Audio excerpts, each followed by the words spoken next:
Olá, tudo bem? Hoje a gente vai conversar um pouquinho sobre como funciona a minha consulta médica. Então vamos lá. Eu geralmente, quando o paciente vem até a clínica, eu vou lá buscar ele na recepção, né? A gente senta no consultório, começa a conversar, fala um pouquinho sobre quem eu sou, um pouquinho do paciente, e a primeira pergunta é a queixa, né? Por que o paciente veio até ali? O que ele veio buscar? Qual dúvida que ele tem, né? Então, a partir desse momento, eu deixo ele falar uns 5 a 7 minutos, mais ou menos, é o padrão, né? Pra ele me contar o que ele tá buscando, quais são as dúvidas dele, qual é a queixa, né? Por que ele veio procurar uma consulta médica.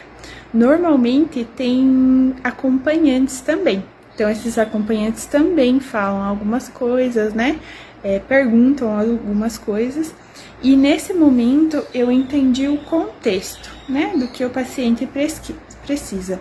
Não que necessariamente no final da consulta essa vai ser a parte mais importante. Muitas vezes tem muito mais coisas.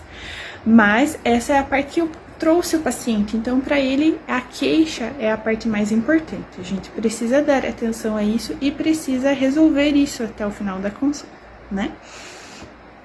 Então, no momento que ele falou o que ele veio buscar, que o acompanhante disse também o que é importante, eu começo a falar para ele que eu vou fazer um monte de perguntas, né?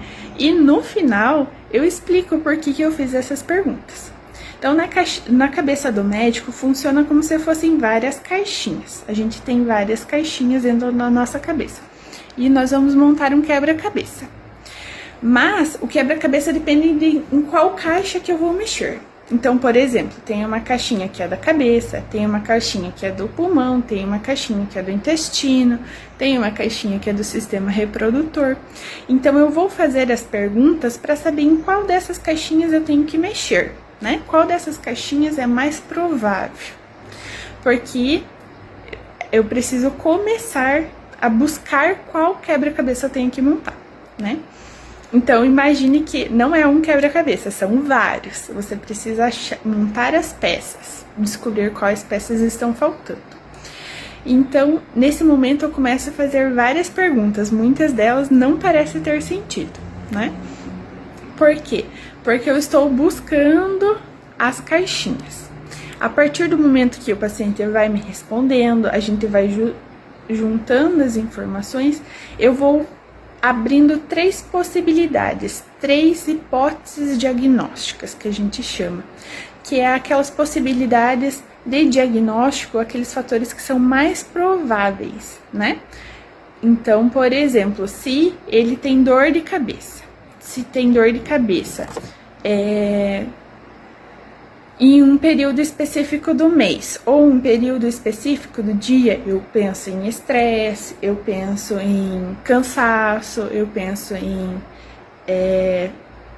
falta de líquido, né, má alimentação, diabetes, enfim, várias possibilidades. Então eu vou perguntando coisas para ver em qual delas que encaixa melhor, né? A partir de certo momento, eu vou chegar e vou falar, então, eu consegui as 3 hipóteses. Aí eu vou explicar para o paciente, eu pensei nessa primeira, essa é a minha principal. Por quê? Porque você falou isso, isso, isso e aquilo. E faz sentido com essa, né? Mas tal coisa não faz tanto sentido com ela, então eu pensei na segunda. A segunda faz sentido com essa outra, que não encaixa tão bem na primeira, mas as outras coisas que você falou não encaixam nela, então por isso ela é a minha segunda. E tem uma terceira que é Y. Eu não preciso explicar, ela é inferior às outras, mas ela ainda está na minha cabeça, ela ainda está um quebra-cabeça ali para eu montar. Às vezes, quando a gente vai para o exame físico, é a segunda possibilidade que mais chama atenção, né? A primeira a gente descarta, ou não, ou ela é enfatizada ali. Então, o exame físico serve justamente para a gente ter certeza sobre aquilo que a gente está pensando, qual das 3 possibilidades é mais provável. Normalmente, no exame físico, a gente consegue fechar o diagnóstico. Por quê?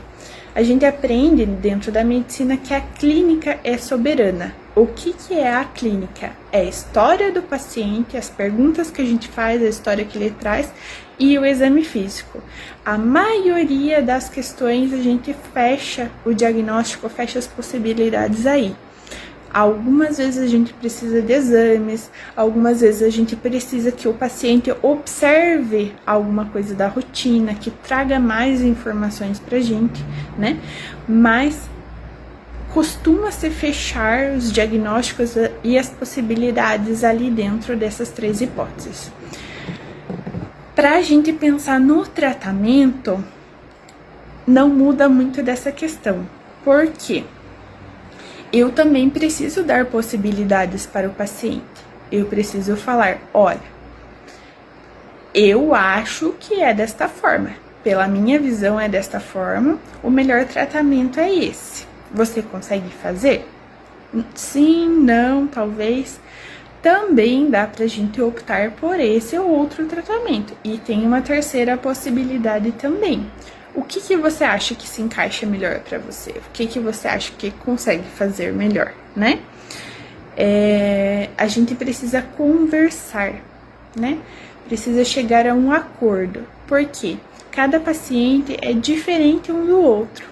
Tem uma percepção, tem uma persistência, né? Uns querem mais facilidade, mais comodidade, mais medicação. Outros não, outros optam por se cuidar da alimentação, mudar hábitos, né? Outros, o acompanhante ajuda bastante nessas questões, né? Eu falei, vamos cuidar dessa parte, eu vou ajudar, vamos fazer isso, vamos fazer aquilo, né? Então, existe algo que, na minha concepção, eu chamo de acordo, combinado, que são, então, até a próxima consulta, nós vamos fazer isso, isso e isso, combinado? Foi o nosso acordo. Então, a próxima consulta, eu espero que você tenha pelo menos começado 1, 2 e 3, né? Claro que muitas vezes a rotina, as possibilidades, algumas coisas acabam não dando certo. Muitos pacientes demoram a vir voltar por conta disso, né? Mas o ideal é que a gente combine e seja feito, né? Porque agora o paciente sabe o que tá acontecendo, por que tá acontecendo, o que pode, o que não pode acontecer, o que é bom ou não de tratamento para ele, o que é bom ele fazer ou não, por que ele está fazendo aquilo, né? Então traz muito mais consciência, muito mais entendimento sobre o que está sendo feito, né? Por que está sendo feito. A partir disso, encerra-se normalmente a consulta, né? Eu sempre deixo possibilidade de conversar, né? De tirar dúvidas se precisar. E antes de liberar o paciente, eu resumo a consulta. Então, o que é o meu resumo? Eu falo para o paciente, então, aconteceu isso, o nosso combinado foi esse, esse e esse. Eu espero que você me traga isso para a próxima consulta ou para o retorno, né? Então, isso deixa claro, novamente, reforça novamente o nosso compromisso, o que a gente veio fazer, como resolver, e deixo a pergunta clássica se tem alguma dúvida, alguma coisa que não ficou clara, né? Muitas vezes os pacientes perguntam coisas no final, ou pode repetir tal coisa, não entendi tal parte.